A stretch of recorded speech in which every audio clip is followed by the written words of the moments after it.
नमस्कार, सहारा हरियाणा के आज के बुलेटिन में आपका स्वागत है। खबरों को विस्तार से जानने से पहले आइए नजर डालते हैं आज की हेडलाइंस पर। रोहतक पुलिस को बड़ी कामयाबी, स्नैचिंग गिरोह का हुआ पर्दाफाश, 7 वारदातों का हुआ खुलासा।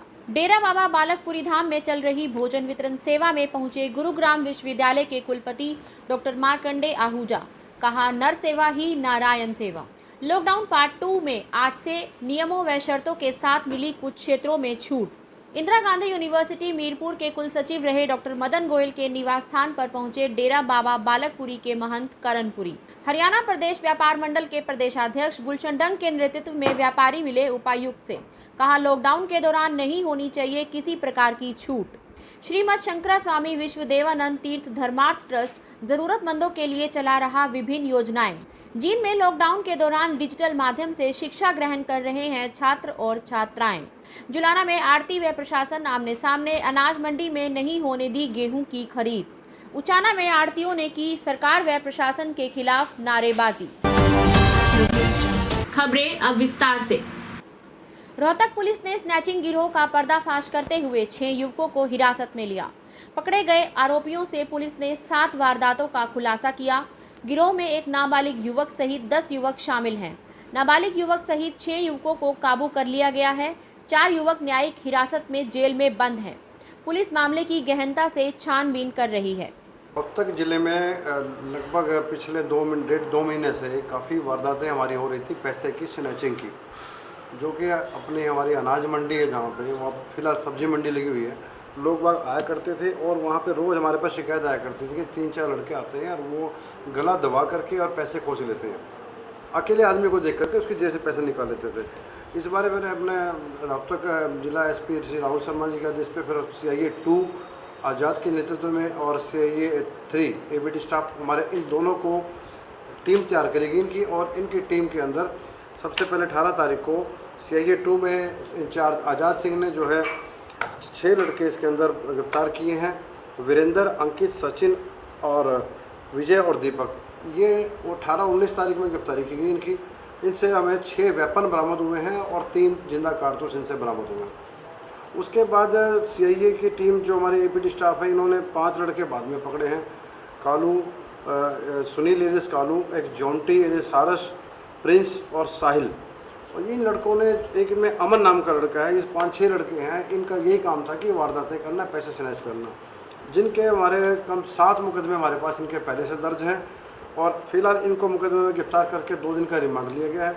रिमांड के अंदर अभी मोहित और अंकित और विजय और एक संदीप नाम का लड़के और नाम आए हैं, जिनको कोर्ट में पहले ही RDM ने गिरफ्तार करके भेजा हुआ है जेल में। उनको प्रोडक्शन वारंट पर गिरफ्तार किया जाएगा और इन सभी से लगभग 15,000 रुपये की रिकवरी और ATM कार्ड्स व कुछ मोबाइल्स वगैरह बरामद किए इनसे। बाकी उनका रिमांड ले लिया। रिमांड के बाद इनका जैसी पूछताछ में कार्रवाई होगी, अगली कार्रवाई की जाएगी। ये अलग अलग गिरोह है, दोनों एक गिरोह को नहीं, अलग अलग गिरोह है।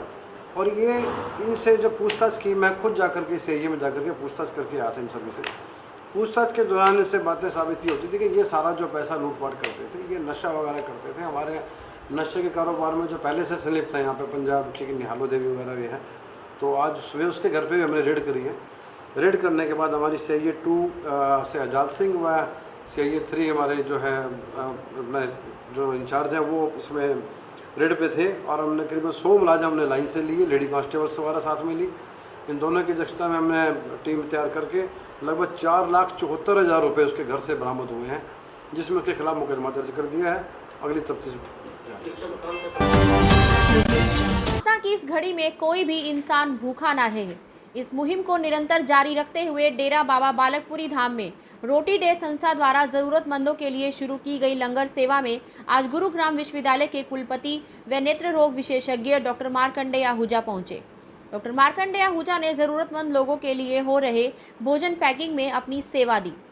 इस मौके पर डॉक्टर मार्कंडे ने कहा कि नर सेवा ही नारायण सेवा है और कोरोना महामारी के चलते आए संकट में जरूरतमंद लोगों को जो भोजन की व्यवस्था डेरा बाबा बालकपुरी धाम चला रहा है, उसके लिए ये बधाई के पात्र हैं।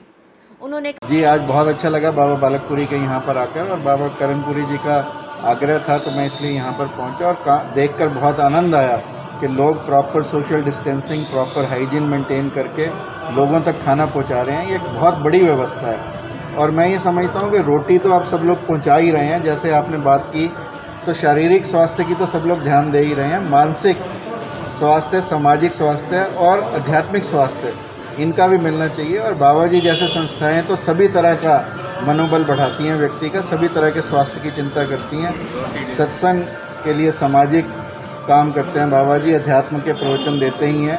और ये शरीर की सेवा के लिए जो भोजन की व्यवस्था है, रोटी डे की व्यवस्था है, ये बहुत अच्छी व्यवस्था है। और बाबा जी का तो हमेशा से योगदान रहा ही है, करणपुरी जी महाराज का, कि जब भी समाज में कोई आपदा आई है, मैंने इन्हें फ्लड में भी, जो फ्लड आया था रोहतक में, तो ट्रॉली पर बैठे देखा था, सामान बांट रहे थे, स्वयं से बांटते हैं। ये बाबा जी की सबसे बड़ी खूबी है कि खुद इन्वॉल्व होते हैं, ऐसा नहीं कि आदेश दे दिया, हालांकि ये भी आदेश दें तो काम हो सकता है।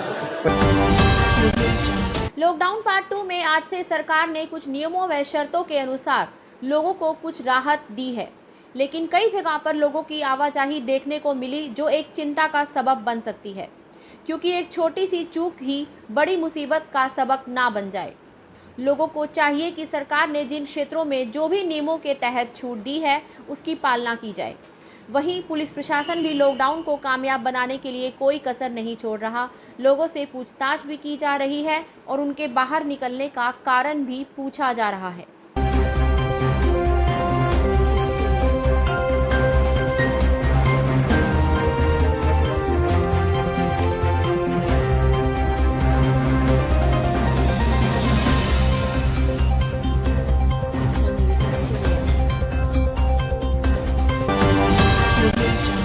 श्री इंदिरा गांधी यूनिवर्सिटी मीरपुर के कुलसचिव रहे डॉक्टर मदन गोयल के निवास स्थान पर डेरा बाबा बालकपुरी धाम के महंत करणपुरी जी पहुंचे, जहां डॉक्टर मदन गोयल ने उन्हें दोशाला भेंट कर उनका सम्मान किया।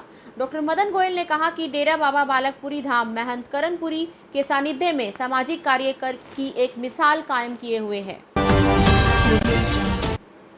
हरियाणा प्रदेश व्यापार मंडल के प्रदेशाध्यक्ष गुलशन डंग के नेतृत्व में व्यापारियों ने उपायुक्त आर.एस. वर्मा से मुलाकात की। इस मौके पर व्यापारियों ने उपायुक्त के माध्यम से सरकार से मांग की कि सरकार द्वारा लॉकडाउन के दौरान जो छूट दी गई है उसे वापस ले लेना चाहिए और 3 मई तक संपूर्ण लॉकडाउन रहना चाहिए। उन्होंने कहा कि जिस तेजी के साथ कोरोना विश्व के साथ साथ भारत में भी अपने पैर पसार रहा है, उससे हल्की सी छूट या कोई भी चूक एक बड़ी मुसीबत का कारण बन सकती है।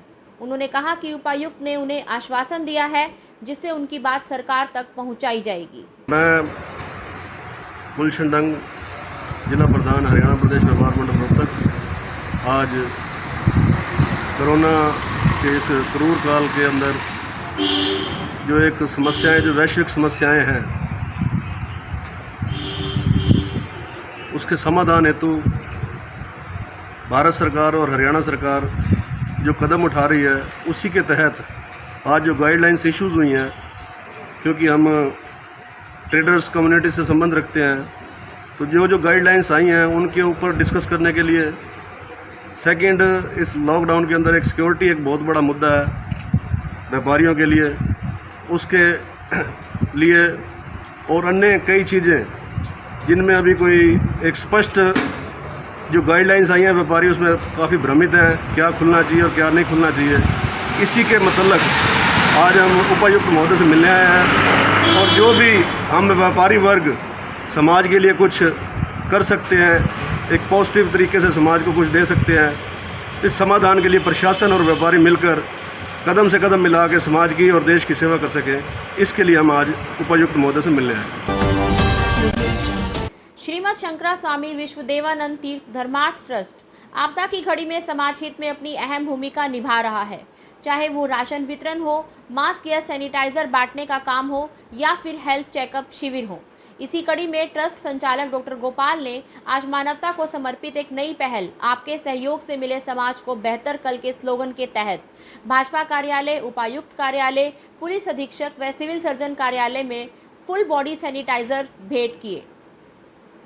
उनके साथ टीम के रूप में कार्य कर रहे डॉक्टर दिनेश, समाज सेवी जगत सिंह गिल, बीर सिंह आर्य, नीरज कुमार, राजेंद्र शर्मा भी मौजूद रहे।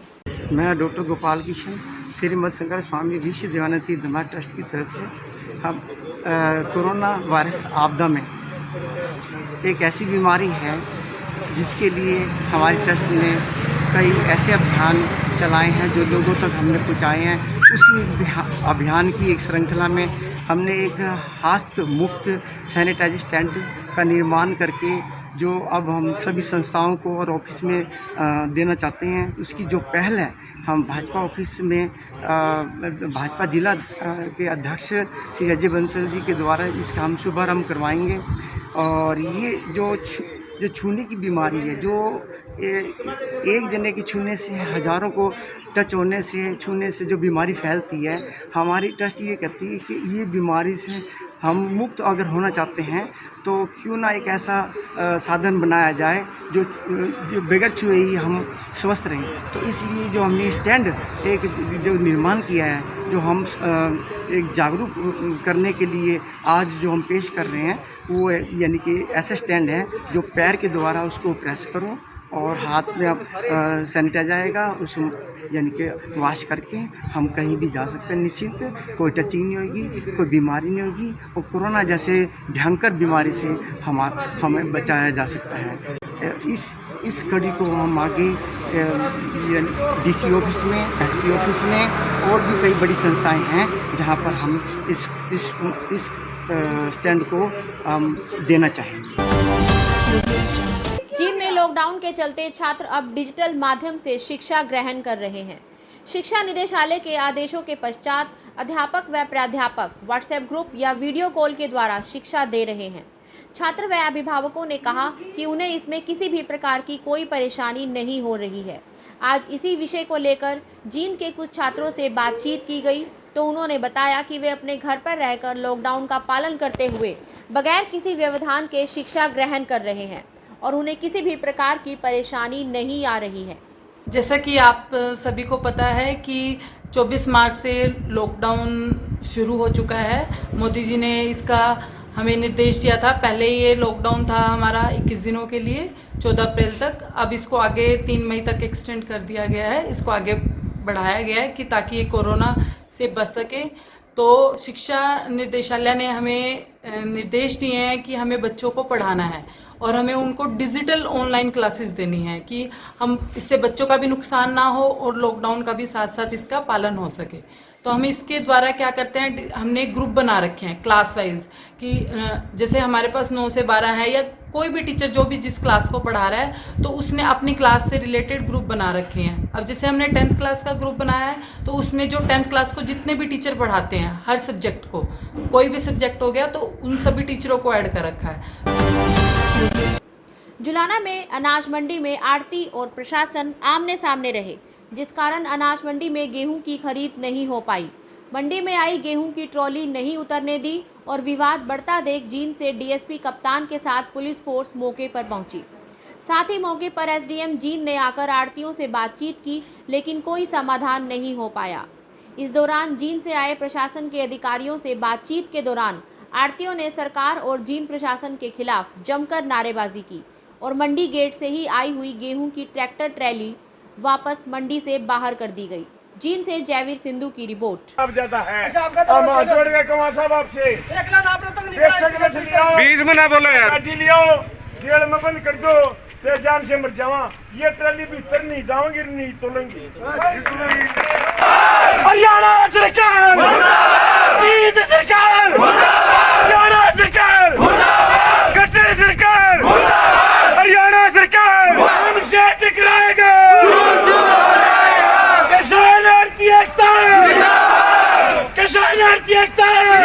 देखो जी, हम अपनी मांगों बढ़े हुए हैं। प्रशासन से हमारा यही फैसला है कि हम मंडी में गेहूँ, कनक या सरसों कुछ नहीं तुलने देंगे। बाहर कहीं भी तुलवाओ, ये प्रशासन की जिम्मेवारी है। ना कोई सेंटर में उतरेगा। जो भी सेंटर इशू करे हैं 8 हैं 6 हैं जो भी हैं, उनमें भी नहीं उतरेगा और मंडी में भी नहीं क्यों तुलेगा। बाहर कहीं तुलवाओ गवर्नमेंट। ये इसी जो 7-8 ट्रैली आई थी ये बाहर गई, कहाँ तुलवाएंगे या घर ले जाएगा जिम्मेदार, ये हमको नहीं पता। उचाना में आड़तियों ने इकट्ठे होकर अनाज मंडी में उचाना प्रशासन के खिलाफ नारेबाजी करते हुए दौरा किया और कहा कि उचाना पुलिस पर्चे दर्ज करने की बात कह रही है, जबकि सभी आड़ती अपनी दुकान के अंदर शांति से बैठे थे और अब लाइनें बनाकर अनाज मंडी में बैठ गए। व्यापारी यूनियन एकता जिंदाबाद, व्यापारी एकता जिंदाबाद, सरकार मुर्दाबाद, सरकार मुर्दाबाद, दुष्ट चौटाला मुर्दाबाद, दुष्ट चौटाला मुर्दाबाद, दुष्ट चौटाला